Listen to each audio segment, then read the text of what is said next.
আসসালামু আলাইকুম। সবাইকে সালাম ও শুভেচ্ছা জানাচ্ছি পৃথিবীর যে প্রান্ত থেকেই দেখছেন। আসসালামু আলাইকুম। সো খুবই দুঃখের বিষয়, অত্যন্ত পরিতাপের বিষয় যে বাংলাদেশে আসলে গৃহযুদ্ধ শুরু হয়ে গিয়েছে। যেটি কখনো কাম্য ছিল না এবং যেটি আমাদের দেশের জন্য, আমাদের জন্য একটি বড় রকমের ভয়াবহতা ডেকে আনবে এবং দুর্ভিক্ষ ডেকে আনবে এই গৃহযুদ্ধ। এবং যে কোনো মুহূর্তে বাংলাদেশে প্রতিবিপ্লব হবে এই গৃহযুদ্ধের ফলে। বাংলাদেশে কেন গৃহযুদ্ধ হচ্ছে, কেন প্রতিবিপ্লব হবে এবং কেন দুর্ভিক্ষ দেখা দিবে, এর মূল কারণটা যদি আমি বলি, যে আসলে যে 5ই আগস্টে আওয়ামী লীগ সরকারকে হটানোর জন্য যে পরিকল্পনা নীল নকশা করা হয়েছিল, সেই নীল নকশার মধ্যে বেসিকলি যে ইসরায়েল থেকে একটা পানি সরবরাহ করা হয়েছিল, যে পানিটা মুগ্ধ, অনেকেই খাইয়েছে পানিটা, মানুষকে, আন্দোলনরত মানুষকে এই পানিটা দিয়েছে, বাট মুগ্ধ ছেলেটা আলোচিত হয়েছে বিকজ তারে নিয়েই এই আন্দোলনটা ডিজাইন করা হয়েছিল।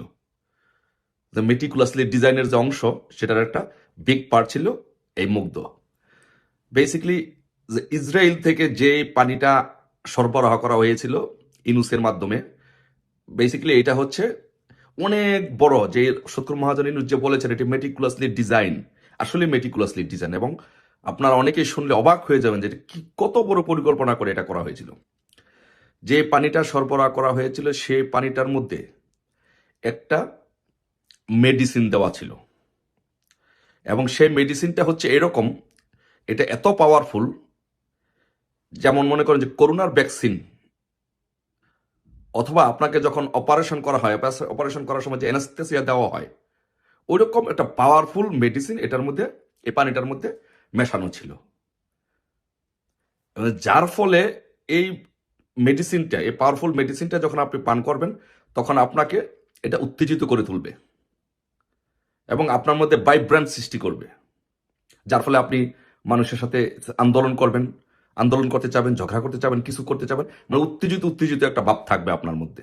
এবং সবচেয়ে বড় বড় বিষয় যেটি, যে সেটি হচ্ছে এটার স্থায়িত্ব, এবং এই যে মেডিসিনটা দেওয়া হয়েছে, এটা স্থায়িত্ব আসলে বেসিক্যালি এটা ইসরায়েলের তৈরি, যেহেতু এটার স্থায়িত্ব অনেক লং টার্ম। কিন্তু 5ই আগস্টে ওদের যে পরিকল্পনা ছিল যে 5ই আগস্টে আন্দোলনকারীদের মধ্যে এই পানিটা সরবরাহকে উত্তেজিত করে এমন ভাব সৃষ্টি করা হবে যে সেনাবাহিনী গুলি করলেও এই আন্দোলনকারীরা পিছনের দিকে যাবে না, কারণ তাদের মধ্যে এরকম একটা ভাব সৃষ্টি হবে। কিন্তু এটার যে একটা লং লাস্টিং ইফেক্ট আছে, সেটা আসলে যারা, আমাদের বাঙালিরা তো আমরা সবসময় শর্ট টাইমে কাজ করি, লং টাইম চিন্তাটা বা এফেক্টটা করি না, সেরকম পিছনে কি হতে পারে সেটার চিন্তা অনেকটা করি না। যার জন্য এখন আমাদের যে সমস্যাটা হচ্ছে, যে এই পানিটা আন্দোলনের ঢাকা সহ সারা বাংলাদেশে যেখানে এই পানিটা, এই সরবরাহকৃত পানিটা আন্দোলনের যারা পান করেছেন, তাদের মধ্যে একটা উত্তেজিত ভাব থাকবে, এবং তারা যে কোনো আন্দোলন সংগ্রাম এগুলোর মধ্যে ঝাঁপিয়ে পড়বে, মারামারি কাটাকাটি এগুলোতে লিপ্ত হয়ে পড়বে, অভ্যস্ত থাকবে। এখন যে জিনিসটা হচ্ছে যে এই পানিটি যারা পান করেছেন এবং বাংলাদেশে আরো অন্যান্য বিষয়ের সমন্বয়ে এমন একটি ঘটনা উদ্ভব হয়েছে যে এখন তাদেরকে আর নিয়ন্ত্রণ করা সম্ভব হবে না, কারণ এটা লং লাস্টিং ইফেক্ট আছে। এটা তাদের দেহে কাজ করবে প্রায় 2 থেকে 3 বছর, এটা কাজ করবে মিনিমাম। আপনার সেটা যেটা মিনিমাম 1-1.5 বছর এটা ফুল ফ্লেজ কাজ করবে, তারপর আস্তে আস্তে এটার যে পাওয়ার সেটা আস্তে আস্তে রিডিউস হবে, কমবে, লোয়ার হবে। সো তার মানে হচ্ছে বাংলাদেশে গৃহযুদ্ধ। এই দেখেন, এই ফেসিস্ট সুৎখোর মহাজন ইনুস একটা দেশকে ধ্বংস করার জন্য কত বড় একটা পরিকল্পনা করে সে বাংলাদেশের মানুষগুলোকে, এই কোমলমতি ছাত্রছাত্রীদেরকে ধ্বংস করে দিয়েছে তাদের জীবনটা। আজকে তাদের কোথায় পড়াশোনা, আজকে তাদের কোথায় তাদের জীবন, কোথায় তাদের পরিবার, আজকে কলেজগুলোর সাথে মারামারি করছে, প্রতিষ্ঠানের সাথে মারামারি করছে। বাংলাদেশে আগে এইগুলো ঘটনা দেখেছেন? দেখেন নাই। এগুলো বাংলাদেশে শুরু হয়ে গেছে, এগুলো চলবে, এবং গৃহযুদ্ধের হাত থেকে এবং প্রতিবিপ্লবের হাত থেকে বাংলাদেশকে আর কেউ রক্ষা করতে পারবে না। কারণ এই পানি যারা পান করেছে, তাদেরকে আবার এই পানির যেই একটা ক্রিয়া আছে, এটা যদি ধ্বংস করতে হয়, তাহলে তাদেরকে আবার আরেকটা ভ্যাকসিন দিতে হবে এটার বিপরীতে। তো সেই ভ্যাকসিন দিতে হলে সেই ভ্যাকসিন প্রডিউস করতে হবে, সেই ভ্যাকসিন আবার ইসরায়েল থেকে বা মার্কিন যুক্তরাষ্ট্র থেকে নিতে হবে, তারপরে সবাইকে খাওয়াতে হবে। এই যে একটা লং প্রক্রিয়া, এর মধ্যে বাংলাদেশে অলরেডি গৃহযুদ্ধ শুরু হয়ে গেছে। বাংলাদেশের গৃহযুদ্ধ বড় আকার ধারণ করবে, প্রতিবিপ্লব হবে, মারামারি হবে, দুর্ভিক্ষ হবে। এই হচ্ছে সুদখোর মহাজন ইউনূসের দেশ ধ্বংসের পরিকল্পনা।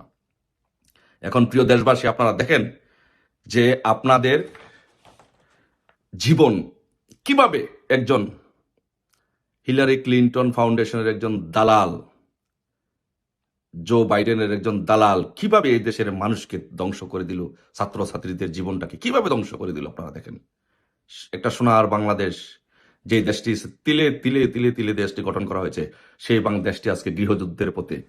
আজকে কলেজগুলো মারামারি করছে। দেখেন, এক কলেজ, সোহরাওয়ার্দী কলেজ মারামারি করছে আরেক কলেজের সাথে। তিতুমির কলেজের ছাত্ররা রাস্তায় নেমে আসছে, সেনাবাহিনী তাদেরকে কন্ট্রোল করতে পারছে না। ওইদিকে প্রথম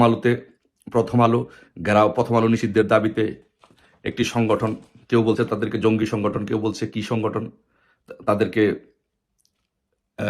তারা আন্দোলন করছে প্রথম আলো অফিসের সামনে। অন্যদিকে হিন্দুদের নেতা, ইসকনের নেতা চিন্ময়কে গ্রেপ্তার করা হয়েছে, চিন্ময় সাহেবকে গ্রেপ্তার করা হয়েছে। এর জন্য শাহবাগের লোকজন আন্দোলন করছে, ওইদিকে চট্টগ্রামে আন্দোলন করছে। অন্যদিকে তাবলিগ জামাতের লোকজন, এক সাতপন্থী জুবায়েরপন্থীরা প্রস্তুত যে কোনো সময় রক্তক্ষয়ী সংঘর্ষের জন্য। এই সংঘর্ষ আস্তে আস্তে আপনার গ্রামে গঞ্জে, তৃণমূল পর্যায়ে, পাড়ায় পাড়ায়, মহল্লা মহল্লা, গোষ্ঠীভিত্তিক, গ্রাম ভিত্তিক চলে যাবে।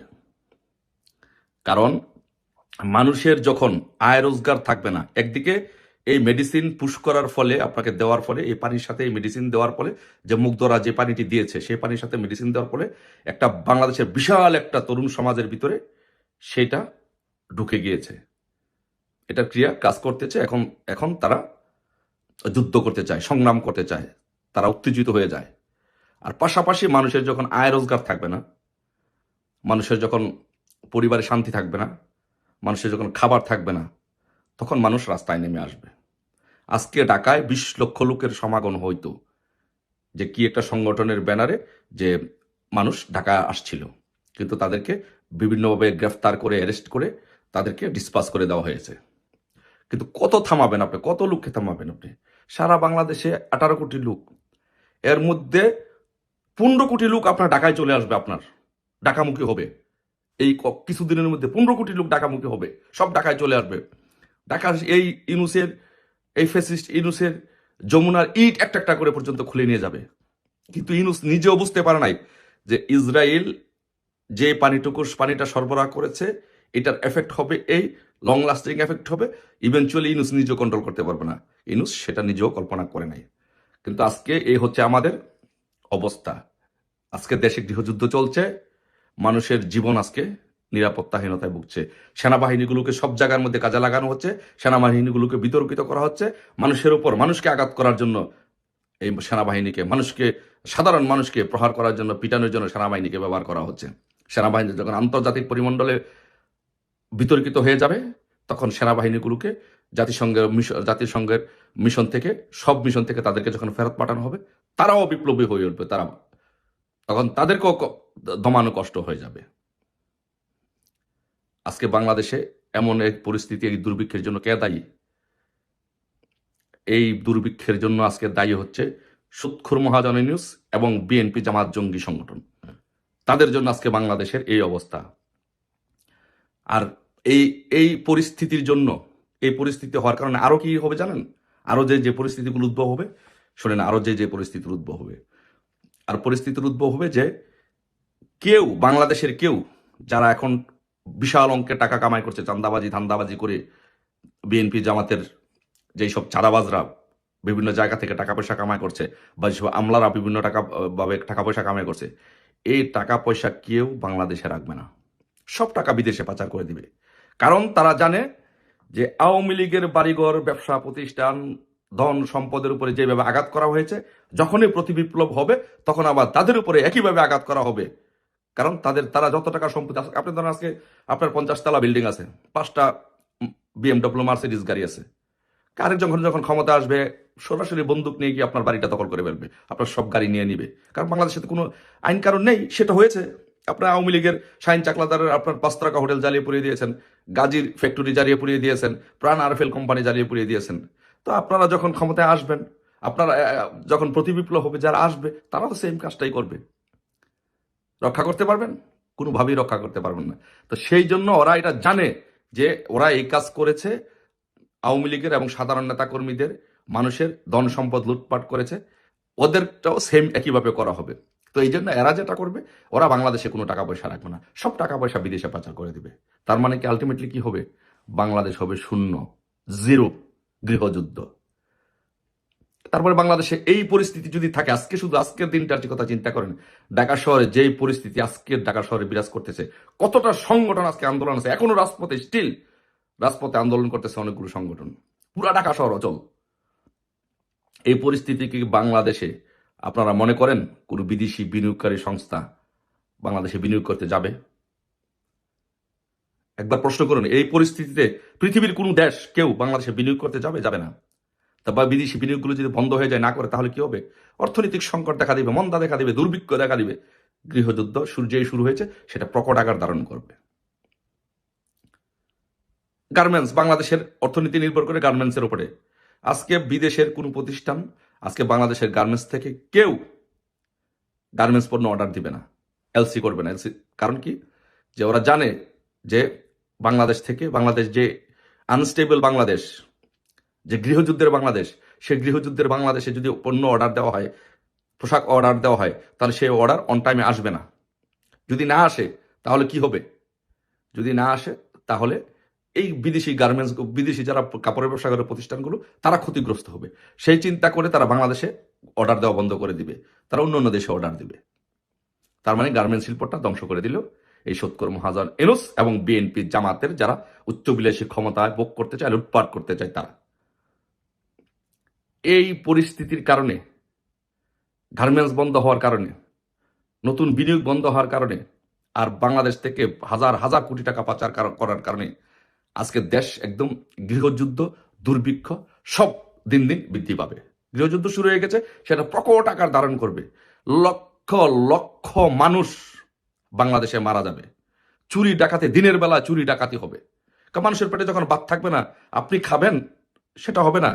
সে যখন মরে যাবে, তার যখন জীবনের প্রশ্ন আসবে, সকাল আপনার বাড়িতে রাতে ডাকাতি করবে, অস্ত্র নিয়ে যাবে। এই হচ্ছে পরিস্থিতি বাংলাদেশের, এই হচ্ছে পরিস্থিতি। এখন দেখেন যে বাংলাদেশটাকে আজকে এই সৎখর মহাজন ফ্যাসিস্ট স্বৈরশাসক ইনুসরা কোথায় নিয়ে গেছে। আমি মনে করি বাংলাদেশের জনগণকে আমি বিনীতভাবে অনুরোধ করব, ছাত্র জনতাকে আপনাদেরকে অনুরোধ করব, আপনারা যদি এই গৃহযুদ্ধটাকে যদি থামাতে চান, এই বাংলাদেশের দুর্ভিক্ষটাকে যদি থামাতে চান, ইনুসের হাত থেকে যদি দেশটাকে রক্ষা করতে চান, আপনারা সকলে একটা প্রতিবিপ্লব করে ইনুসকে হটিয়ে এখনই 1 মিনিট দেরি করবেন তো আপনার সন্তান মারা যেতে পারে, আপনি মারা যেতে পারেন, আপনার পরিবারে যে কেউ মারা যেতে পারে, সে আঘাতটা আপনার উপর আসতে পারে। এখনই সময়, এখনই প্রতিবিপ্লব করে এই ইউনুস সরকারকে হটিয়ে এই ইউনুসকে বাংলাদেশের মাটি থেকে বিতাড়িত করে আগের যে সরকার ছিল সেই সরকারটি পুনর্বহাল করে তার হাতে ক্ষমতা দেন। সে বিশ্বের সমস্ত নেতাদের সাথে তার ভালো সম্পর্ক, রাষ্ট্র পরিচালনার ক্ষেত্রে শেখ হাসিনা একজন বিশ্বের অন্যতম দক্ষ একজন প্রধানমন্ত্রী, তার হাতে আবারও ক্ষমতা ন্যস্ত করেন, তাকে আবারও প্রধানমন্ত্রী করে দেন। দেখবেন এই দেশটা গৃহযুদ্ধের হাত থেকে রক্ষা পাবে, দুর্ভিক্ষের হাত থেকে রক্ষা করবে, হানাহানির হাত থেকে রক্ষা পাবে।